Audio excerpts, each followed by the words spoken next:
Everyone, welcome to Nayadish. I hope you are watching my previous videos. In my last video, I we did criminal conspiracy section 128, 120A, and today we are going to start with the amendment, which is from section 107 to section 120. Abetment के अंदर काफ़ी सारे sections हैं, तो इसीलिए जो इसकी videos हैं वो मैं टुकड़ों में करूँगी। हम कुछ-कुछ सेक्शंस लेके 3-4 वीडियोस में ये पूरा सेक्शन कवर होगा। और आई होप अगर आपको वीडियोस पसंद आ रही हैं तो आप प्लीज़ उसको लाइक करिए और सब्सक्राइब बटन दबा के चैनल को सब्सक्राइब करिए। तो स्टार्ट करते हैं अबेटमेंट से। सबसे पहले अबेटमेंट स्टार्ट करने से पहले सीधे सेक्शन 107 पे जाने से पहले ये जानना बहुत ज़रूरी है कि अबेटमेंट सेक्शन आया।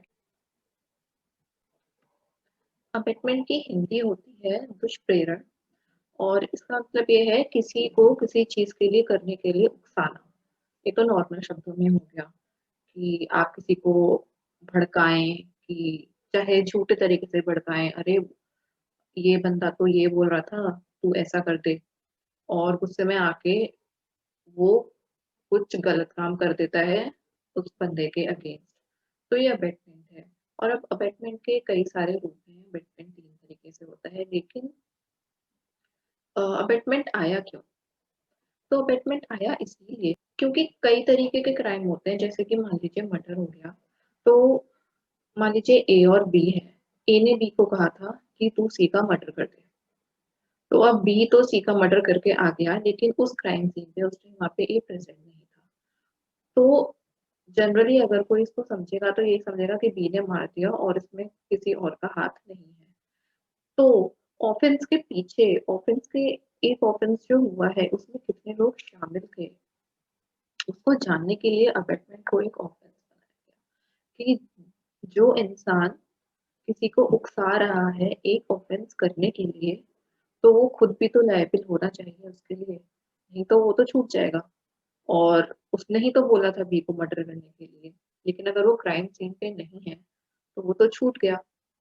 तो इसीलिए अमेंडमेंट आया था जिससे कि जित और पता चले, लोग पकड़ में आए कौन क्राइम में शामिल है। इसके लिए मैं आपको एक लाइन पढ़ के सुनाती हूँ। When several persons take part in the commission of an offence, each one of them may contribute in a manner and degree different from others to the commission of it. The offence may be committed by the hands of one person at the instigation of another. तो ये क्या बोल रहा है कि जब आप एक ऑफेंस करते हैं तो जितने लोग उसमें शामिल हैं उन सबकी डिग्री अलग-अलग होती है, वो लोग क्या कर रहे हैं, कैसे कर रहे हैं। तो सिर्फ जो इंसान मेन ऑफेंस कर रहा है वो पकड़ में नहीं, सब लोग पकड़ में आए। उसके लिए अबेटमेंट को एक ऑफेंस बनाया गया है, सबकी डिग्रियाँ अलग-अलग करी हैं। इसको आप ऐसे भी कह सकते हैं जैसे कि ए ए ने बी को बोला कि तुम सी का मर्डर कर दो। तो इंग्लिश लॉ में क्या होता है कि जो ए है, ए ने बी को बोला था मर्डर करने के लिए, तो ए तो एक्सेसरी हो गया और बी जिसने मेन ऑफेंस किया उसको प्रिंसिपल बोलते हैं। लेकिन इंडियन लॉ में प्रिंसिपल और एक्सेसरी कोई वर्ड यूज़ नहीं होता है, लेकिन इनबिल्ट ये सिचुएशन जब हम आगे सेक्शंस पढ़ेंगे तो आएगी, लेकिन उसमें प्रिंसिपल और एक्सेसरी वर्ड नहीं होता। ए ने बी को बोला था मर्डर करने के लिए, तो ए तो एक्सेसरी हो गया और बी जिसने मेन ऑफेंस किया उसको प्रिंसिपल बोलते हैं। लेकिन इंडियन लॉ में प्रिंसिपल और एक्सेसरी कोई वर्ड यूज़ नहीं होता है, लेकिन इनबिल्ट ये सिचुएशन जब हम आगे सेक्शंस पढ़ेंगे तो आएगी, लेकिन उसमें प्रिंसिपल और एक्सेसरी वर्ड नहीं यूज़ होंगे। तो लेट्स अब स्टार्ट करते हैं सेक्शन 107 से। तो इस लेक्चर में चलिए स्टार्ट करते हैं। आई होप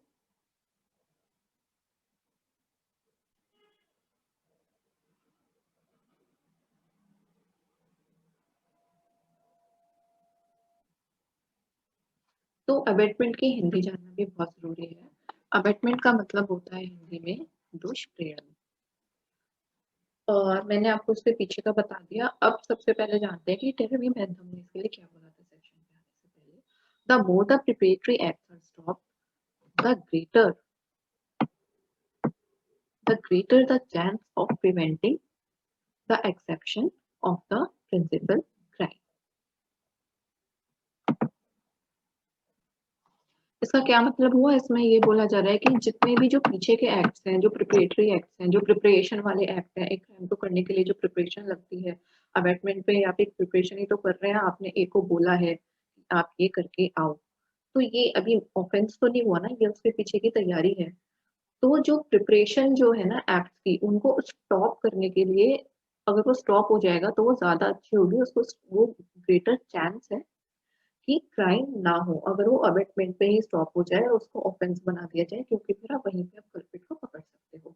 इसी तरीके से अगर आपने मेरी क्रिमिनल कॉन्स्पिरेसी की वीडियो देखी होगी तो उसमें भी फंडा यही है क्रिमिनल कॉन्स्पिरेसी का, कभी भी सिर्फ 3-4 लोगों ने मिलकर एक अग्रीमेंट बना दिया, चाहे कोई ओवरट एक्ट नहीं हुआ, लेकिन वो अग्रीमेंट ही किसी ऑफेंस को करने के लिए वो भी अपने आप में एक ऑफेंस हो जाता है। वो इसी वजह से होता है जिससे कि आगे का जो क्राइम है प्रिवेंट हो सके। अब हम आगे बढ़ते हैं।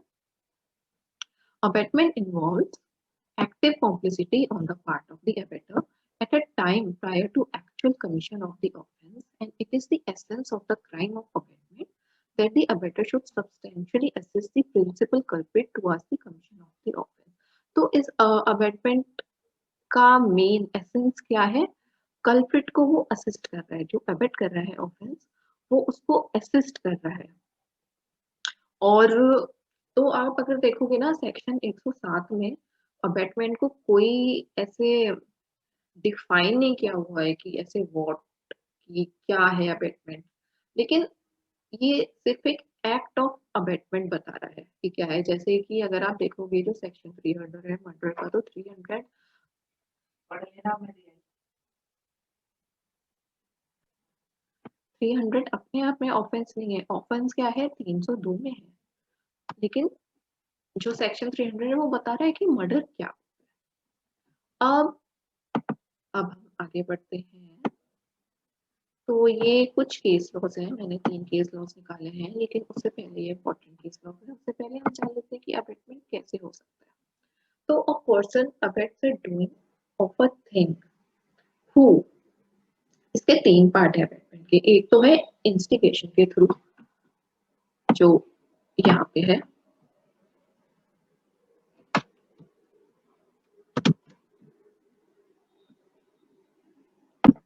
अबेटमेंट होता है 3 तरीके से। फर्स्ट है इंस्टिगेशन, सेकंड है एंगेजेस इन क्रिमिनल कॉन्स्पिरेसी, और थर्ड होता है एड करने से, इंटेंशनली एड करने से। तो ये 3 चीजें अब हम एक के बाद एक सबसे पहले। तो सबसे पहले हम बात करते हैं इंस्टिगेशन की। इंस्टिगेशन क्या होता है? किसी को प्रोवोक करना।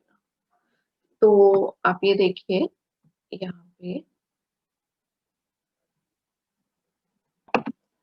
तो ये थोड़ा सा ब्लू हो गया यहाँ पे। इंस्टिगेट्स एनी पर्सन अननोन, तो ये एनी पर्सन पे आप ध्यान दो, वो एनी पर्सन कोई भी हो सकता है, अननोन हो सकता है जो अबेट करा रहा है, जरूरी नहीं है कि उससे जानने वाला पर्सन हो। Instigates any person to do that thing, ये ब्रैकेट वाला ये मैंने आपके समझाने के लिए लिखा है, तो आप देखोगे तो instigate any person to do that thing, to do that thing. अब ये थिंग क्या है? This thing is offence. यहाँ पे सेक्शन में जो वर्ड थिंग यूज हुआ है वो ऑफेंस है, टू डू दैट थिंग। तो इंस्टिगेट किस तरीके से हो सकता है? इंस्टिगेट सब तक प्रवोक कर सकते हैं, अर्ज कर सकते हैं, इंसाइट कर सकते हैं, किसी को एनकरेज कर सकते हैं, किसी भी तरीके से आप इंस्टिगेट करो, ये सारे इंस्टिगेट के सिनोनिम है। तो instigate means to actively suggest or stimulate him to act by any means of language, और instigation डायरेक्ट भी हो सकता है, इनडायरेक्ट भी हो सकता है, वो लैंग्वेज के थ्रू भी हो सकता है, आप एक्सप्रेस करके कर सकते हो, थोड़ा सा हिंट देके, एनकरेज करके, ये सारे तरीके हैं इंस्टिगेट करने के। अगर आपने देखा कि एक बी है पर्सन की, वो ऑलरेडी गुस्से में है, मान लीजिए बी की सी से लड़ाई हो रही है, तो लेकिन उनकी गुस्से में हैं दोनों ही, लेकिन लड़ाई हो रही है और वो इस हद तक नहीं हो रही कि एक दूसरे की जान ले ले, लेकिन ए ने देखा कि बी सी से लड़ रहा है और ए की सी के साथ कोई ऑलरेडी दुश्मनी है मान लीजिए, तो वो उस गुस्से, उस जो बी है वो उसका फायदा उठा के वो एकदम से मान लीजिए वहां से बोलता है हाँ मार सी को, मार सी को, मार सी को, मार, और वो बी सही में उसको उसके इंस्टिगेशन में आके जान से मार देता है। तो ये एक तरीके का इंस्टिगेशन हो गया। तो ये अबेटमेंट का एक तरीका है इंस्टिगेशन। तो अब इंस्टिगेशन कैसे कैसे हो सकता है? अब ये जैसे मैंने बताया, तो ये इसके 5 पार्ट्स हैं। ये विलफुल रिप्रेजेंटेशन हो सकता है, विलफुल कंसीलमेंट हो सकता है कि कोई चीज़ आपको पहले से पता है, उसको आपने छुपा लिया, जो कि आपको लग रहा था अगर आप बी को बताते तो वो उसके लिए अच्छा होता, उसका गुस्सा शांत कर देता, लेकिन आपने नहीं बताया और बी गुस्से में आके उसने कोई ऑफेंस कर दिया। ये एक तरीके का इंस्टिगेशन है। और इंस्टिगेशन के लिए एक एक्टिव प्रोसीडिंग होनी चाहिए क्राइम की तरफ से। ये आर वर्सेस टेलर में बोला गया था। और एक रिक्वेस्ट भी इंस्टिगेशन हो सकती है, और एक साइलेंट अप्रूवल भी इंस्टिगेशन हो सकता है। इंस्टिगेशन लेटर की फॉर्म में भी हो सकता है। अब ये सब कैसे हो सकता है, ये मैं आपको बताती हूँ। अब साइलेंट अप्रूवल कैसे हो सकता है इंस्टिगेशन, ये एक स्पॉटलाइट ले लेती हूँ। हाँ, silent approval can be queen versus Mohit, बहुत पुराना केस है। तो इसमें ये हुआ था, उस टाइम पे सती प्रेवलेंट था, तो एक लेडी सती हो रही थी। तो जो आसपास लोग खड़े थे उन्होंने उसको रोका नहीं, और वो सती राम राम बोलने लगी। राम राम करते हुए वो सती हो रही थी, तो वहीं पे खड़े कुछ लोगों ने उसको बोला कि तुम भी राम राम बोलो। तो उस बेसिस पे वो राम राम बोलने लगी, और बाकी जितने भी आसपास लोग थे साइलेंटली उसे फॉलो करने लगे। तो ये भी एक तरीके का इंस्टिगेशन माना गया और इसको अबेटमेंट माना गया। और अब इंस्टिगेशन लेटर की फॉर्म में कैसे हो सकता है? तो लेटर की फॉर्म में मैं आपको एक एग्जांपल देती हूँ। मान लीजिए ए ने बी को लेटर लिखा, उस लेटर में उसने कुछ ऐसी चीजें लगी जिससे कि बी उसको पढ़ के इंस्टिगेट हो जाए और सी का मर्डर कर दे। तो जब ये लेटर बी के पास चला गया और बी की नॉलेज में आ गया, तब वो इंस्टिगेशन हो जाती है। तो अब इंस्टिगेशन में ये नहीं है कि इंस्टिगेशन का जो ऑफेंस है, जब आपने इंस्टिगेट कर दिया तो वो ऑफेंस हो जाता है। इंस्टिगेशन में जरूरत नहीं है कि जो फाइनल ऑफेंस है वो भी हो। तो अगर उसने लेटर से इंस्टिगेट किया है बी को सी को मारने के लिए, उसने अपना काम कर दिया, ए ने अपना काम कर दिया, उसका इंस्टिगेशन का ऑफेंस हो गया। अब बी सी को मारता है या नहीं मारता है, इससे इससे इंस्टिगेशन के ऑफेंस पे कोई फर्क नहीं पड़ेगा, क्योंकि जैसे ही आपने इंस्टिगेट किया आपने ऑफेंस कर दिया है। अब अगर ऑफेंस हो जाता है तो उसके बाद मैं भी बताऊंगी, लेकिन उससे पहले ये कर लेते हैं कि ये जो हम लेटर की बात कर रहे थे, ये रैनफोर्ड का एक केस है। ये उसके मैंने आपको फैक्ट्स बताए हैं। और इंस्टिगेशन डायरेक्ट भी होती है और इनडायरेक्ट भी होती है। तो ये जो इंस्टिगेशन का लेटर हुआ ये इनडायरेक्ट हुआ। और डायरेक्ट कैसे हो सकती है इंस्टिगेशन? डायरेक्ट जब होती है जब आप सीधा सीधा सीधा फेस टू फेस बोल दें। मान लीजिए ए मालिक है, बी सर्वेंट है, ए ने बी को ऑर्डर दिया अपने सर्वेंट को कि तू सी को मार दे, और सी ने मार दिया। तो ये डायरेक्ट इंस्टिगेशन हो गया। मैंने आपको बताया था कि एक क्राइम करने के लिए एक्ट्रेस रियल्स और मैंसरिया बहुत इंपॉर्टेंट होते हैं। तो अब इस एक्ट में इंस्टिगेशन में मैंसरिया कहाँ पे है और एक्ट्रेस रियल्स कहाँ पे है? तो इस क्लॉज में जो एक्ट्रेस रियल्स है, देखिए एक्ट्रेस रियल्स ह्यूमन कंडक्ट होता है जो कि प्रोहिबिटेड बाय लॉ है। दिस इज एक्ट्रेस रियल्स, ठीक है। तो यहाँ पे इंस्टिगेशन, जब आपने इंस्टिगेशन कर दी वहीं पे आपको ऑफेंस हो गया, वो आपका एक्ट हो गया, और वो प्रोहिबिटेड बाय लॉ है। क्योंकि मैं आपको स्टार्टिंग में एक चीज बताना भूल गई कि इंस्टिगेशन कई तरीके से हो सकता है, ये तो ठीक है, लेकिन instigation means the act of inciting other to do a wrongful act. अगर आप गलत एक्ट करने के लिए किसी को भड़का रहे हो तो वो इंस्टिगेशन है। तो ये इंस्टिगेशन हो गया। और मेंसरिया गिल्टी माइंड होता है। ऑब्वियसली अगर आप किसी को गलत चीज के लिए भड़का रहे हो तो आपकी इंटेंशन देखी जाएगी, तो आप गलत ही चाह रहे हो, तो आप एक्ट ही गलत कर रहे हो, तो वो जो साइकोलॉजिकल एलिमेंट है, और वो जो जब ए ने अबेट कर दिया ऑफेंस, और वो जो उस ऑफेंस को खड़े खड़े देख रहा है, क्योंकि ऑब्वियसली उसने अबेट किया है और उसको नहीं रोका है, तो वहां पे उसका मेंसरिया है, उसका गिल्टी माइंड है। इन अबेटमेंट के सेकंड पार्ट जो कि कॉन्स्पिरेसी है, एंगेज इन कॉन्स्पिरेसी, उससे पहले ये जो 3 जजमेंट्स हैं, इसमें क्या-क्या बोला गया था, वो मैं आपको एक बार ओरली बता देती हूँ। आप ये जजमेंट्स नोट कर लीजिए। ये लैंडमार्क जजमेंट्स हैं अबेटमेंट के। Jamuna Singh versus state of Bihar, AI 1967, supreme court 5/3। तो वो इस केस में क्या हुआ था, इस केस में जज ने बोला था that it is not necessary for the offence of abetment that the act abetted must be committed.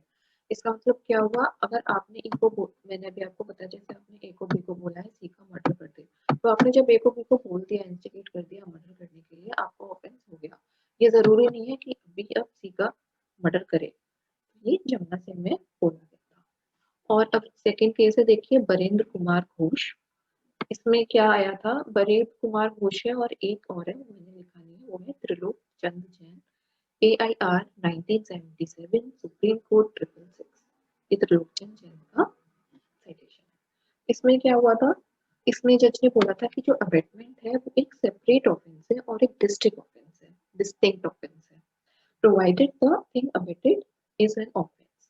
Provided क्या है, इसका मतलब ये है कि जब आपने ए को बी, आपने ए से, आपने ए ने बी को बोला कि सी का वो मार दे, तो ये अपने आप में एक सेपरेट ऑफेंस हो गया, क्योंकि जरूरी नहीं है बी सी को मारे, लेकिन ई ने इंस्टिगेट कर दिया, तो इसीलिए ये अपने आप में एक सेपरेट ऑफेंस है। ठीक है, और क्या बोला था, लेकिन provided the thing abetted is an offence. तो आप जिस चीज के लिए अबेट कर रहे हो वो भी ऑफेंस होनी चाहिए। मर्डर एक ऑफेंस है, चोरी एक ऑफेंस है, तो कोई गलत काम होना चाहिए जो कि सेक्शन 40 जो है आईपीसी का, उसमें ऑफेंस बताया है क्या क्या है, उसके अंदर वर्क करना चाहिए, इलीगल एक्ट होना चाहिए। अब हम आते हैं थर्ड में, फागुना कांतनाथ, AIR 1959 सुप्रीम कोर्ट 673, और Shri Ram, AIR 1975 supreme court 175। इनमें दो मेन चीजें बोली गई थी, ये कि mere negligence does not amount to abetment.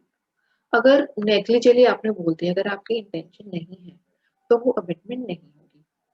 और concurrence in criminal acts without any participation will not amount to abetment.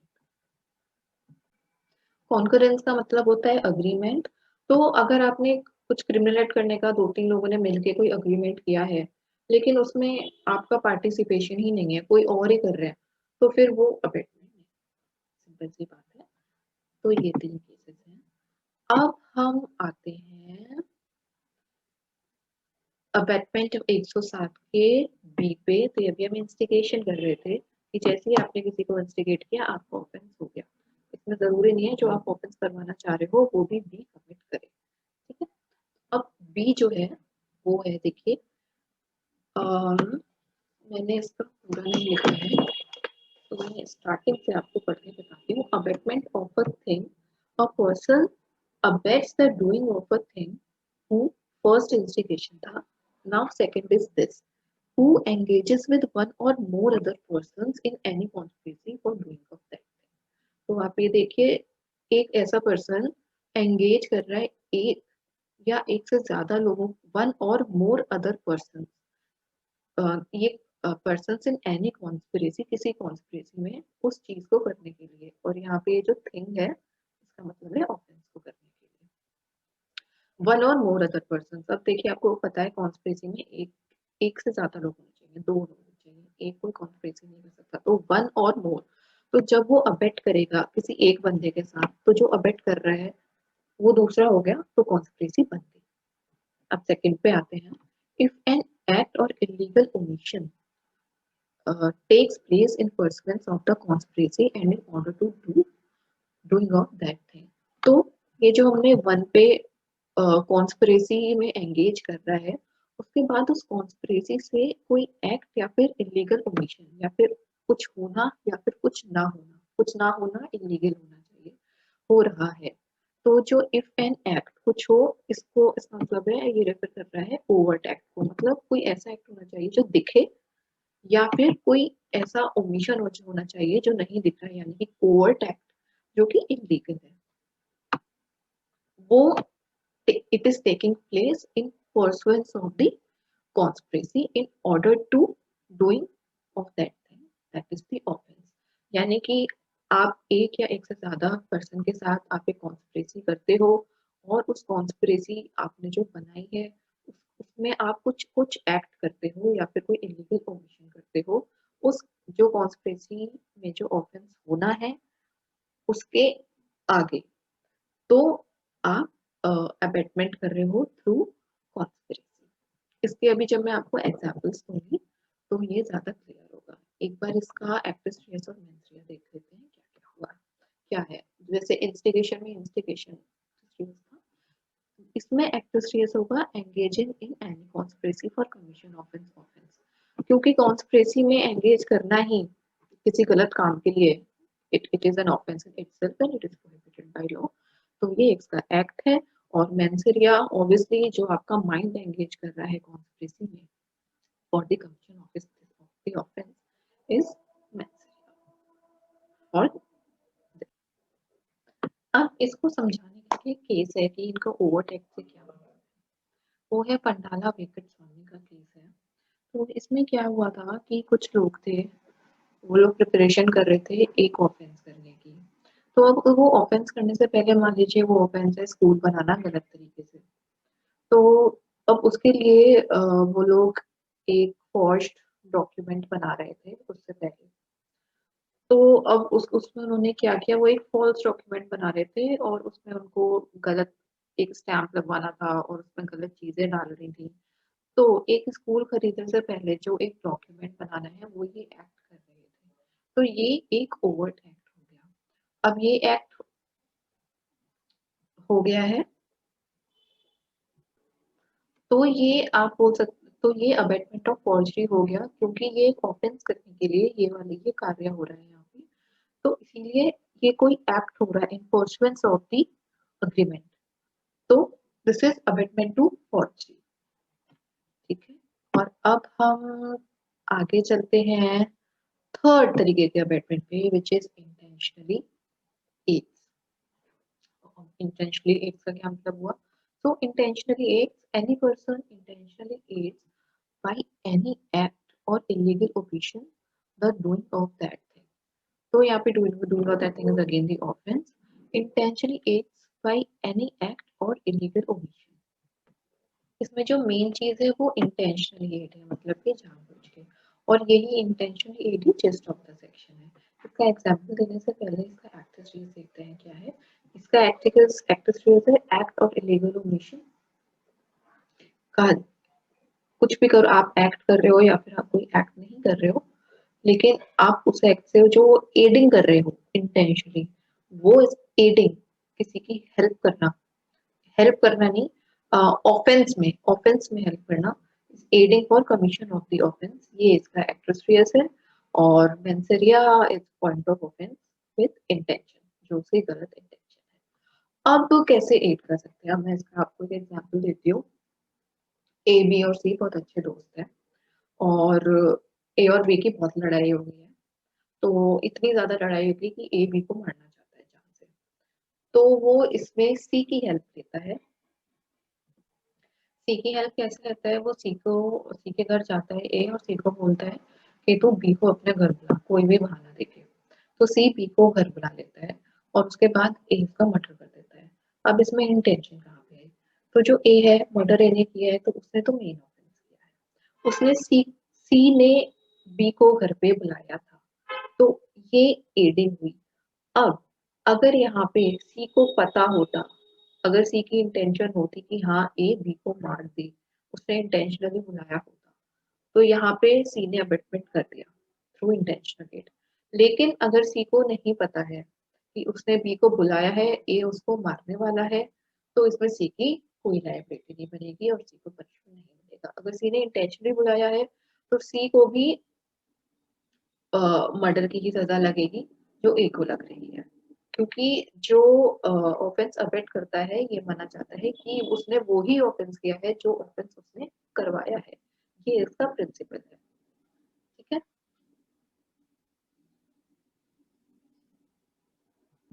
और इसमें एक इंटरेस्टिंग बात ये है इंटेंशनल एडिंग में, अभी हमने जैसे अ, ए कॉन्स्पिरेसी वाले में पढ़ा एक ओवर्ट एक्ट चाहिए, और हमने इंस्टिगेशन में पढ़ा कोई एक्ट नहीं चाहिए, इंस्टिगेट कर दिया, अबेटमेंट टू इंस्टिगेशन हो गया। लेकिन इंटेंशनल ईटिंग को आप जो इस सेक्शन की एक्सप्लेनेशन 2 है उसके साथ पढ़ना है। इसको इसमें क्या बोल रही है, person can not be held guilty of aiding the doing of an act when the not been done at all, जो एक्ट हुआ ही नहीं है, बिल्कुल किया ही नहीं है, उसकी एडिंग नहीं हो सकती। तो सिर्फ इंटेंशन जरूरी नहीं है कि मान लीजिए ए बी की हेल्प करना चाहता है सी को मारने में, कोई तो रीजन होगा ना क्यों करना चाहता है, अगर उसको पता ही नहीं है तो फिर ये नहीं होगा। तो इसीलिए इंटेंशन बहुत जरूरी है। तो जो final commission of the act है वो वहां पे होना must be there for the offence of abetment by intentional aiding. इस जो मैंने अभी आपको एग्जांपल दिया था उसमें सी ने बी को घर बुलाया था, तो अगर उसने घर बुलाया था लेकिन अगर ए बी को नहीं मारता तो यहाँ पे कोई ऑफेंस नहीं होता, ना तो मर्डर का ऑफेंस होता ना ही अबेटमेंट का ऑफेंस होता। लेकिन जब आपने इंस्टिगेशन कर दी वहां पे हो गया ऑफेंस, लेकिन यहाँ पे आपने उसको घर पे, सी ने बी को घर पे बुलाया, चाहे इंटेंशनल ही बुलाया, लेकिन अगर फाइनल एक्ट, जो फाइनल एक्ट ऑफेंस यहाँ पे होना था वो मर्डर होना था, अगर वो नहीं हुआ है तो अबेटमेंट का ऑफेंस भी नहीं बना।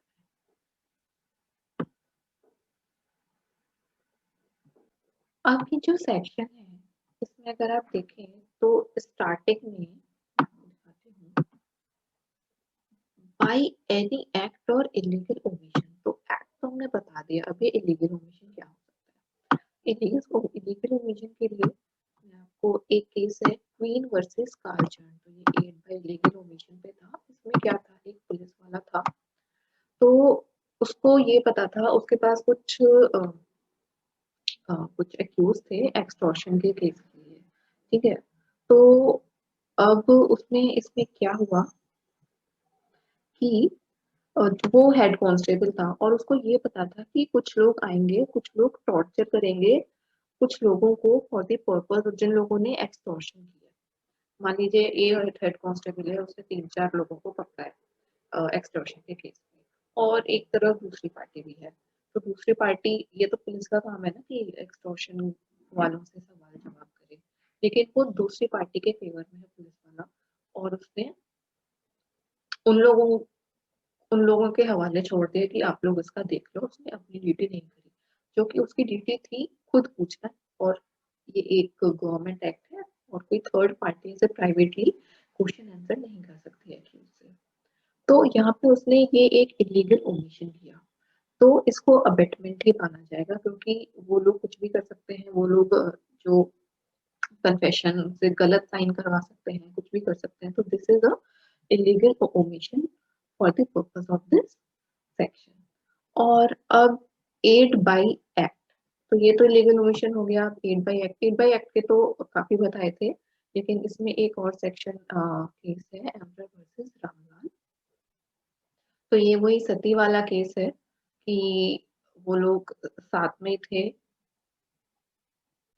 तो इसमें कुछ लोग थे, यहाँ पे एक लेडी सती हो रही थी, कुछ लोग थे जो लोग की उसको मना कर रहे थे कि सती मत हो, और उन्होंने पुलिस थाने में भी बोला था कि एक लेडी सती हो रही है, लेकिन पुलिस ने भी कुछ नहीं किया।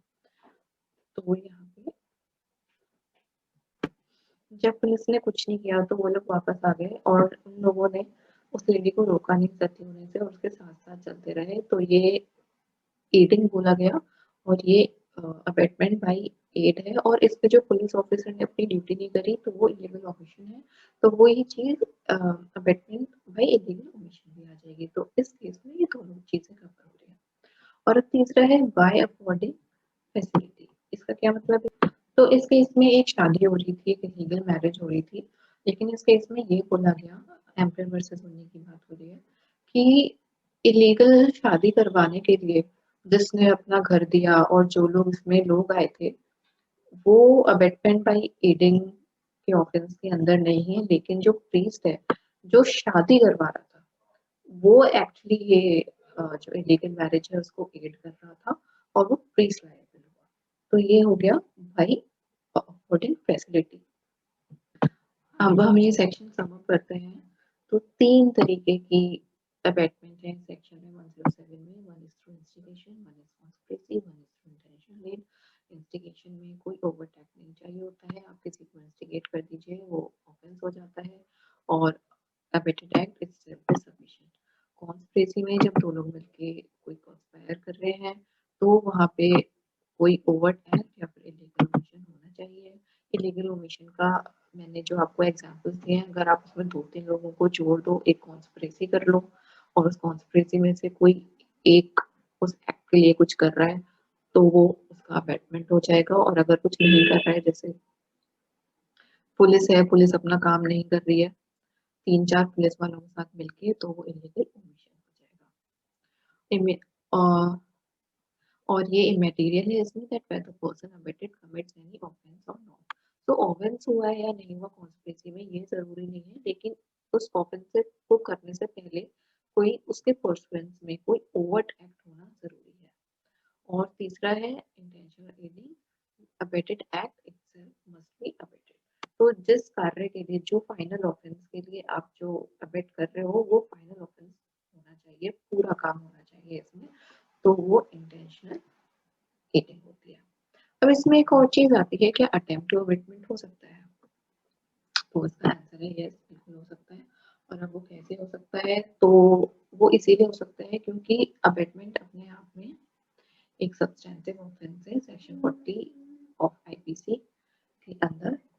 और जो attempt to commit the offence, और जो अटेम्प्ट है, attempt of offence to abetment है, वो 511 के अंदर कवर होते हैं। अब इसका क्या एग्जाम्पल हो सकता है? अटेम्प्ट में मैं इंटेंशनल एडिंग का एग्जांपल देती हूँ, क्योंकि इंटेंशनल एडिंग के लिए पूरा एक्ट होना चाहिए, लेकिन इसमें अटेम्प्ट कैसे हो सकता है? मान लीजिए ए ने बी को कुछ इक्विपमेंट्स दिए डिरेल करने के लिए, पटरी हटाने के लिए, तो और बी ने उस इक्विपमेंट्स के लिए उसको 10,000 रुपए दिए। अब बट अभी तक रेल की पटरी नहीं हटी है, बी ने अभी तक नहीं हटाई है, लेकिन यहाँ पे जो अटेम्प्ट है वो हो चुका है। मैं आपको बताती हूँ कैसे। तो जो ए ने सप्लाईज जो की बी को टूल्स की, इसके बदले में बी ने उसे 10,000 रुपए दिए थे, उसमें ये इंटेंशनली एडिंग हुई। दो जो कि ऑफेंस अभी तक नहीं हुआ है, जो फाइनल ऑफेंस था पटरी हटाने का, वो ऑफेंस नहीं हुआ है, लेकिन ए ने यहाँ पे फैसिलिटेट उसको कर दिया है। जब वो ऑफेंस कंप्लीट होगा डिरेलमेंट का, तो इंटेंशनल एडिंग कंप्लीट हो जाएगी, लेकिन यहाँ पे भी उसकी फैसिलिटेशन स्टार्ट हो गई है for the commission of the derailment which has not been completed. तो इसीलिए तो यहाँ पे ए जो है वो लायबल होगा for attempting to abet by intentionally aiding the derailment of the train. और अगर डिरेलमेंट ऑफ द ट्रेन हो जाता है, तो फिर अटेम्प्ट हो जाएगा और ये पूरा अबेटमेंट लग जाएगा। सो फ्रेंड्स, आई होप 107 आप सबको क्लियर हुआ है। और इसमें मैं आपको स्टार्टिंग में चीज बताना भूल गई थी, which is regarding the clause A of instigation. तो वो मैं अब बता देती हूँ एंड में, वो क्योंकि काफी इंपॉर्टेंट पॉइंट था। आई होप आपको ये वीडियो 107 पसंद आया होगा। तो ये मैंने काफी डिटेल में बताया है, तो वो इसीलिए अब जो सेक्शन 108 है, वो मैं अपनी नेक्स्ट वीडियो में बताऊंगी। And if you like this video, please subscribe it and kindly like it and share it. So, next time. Bye bye.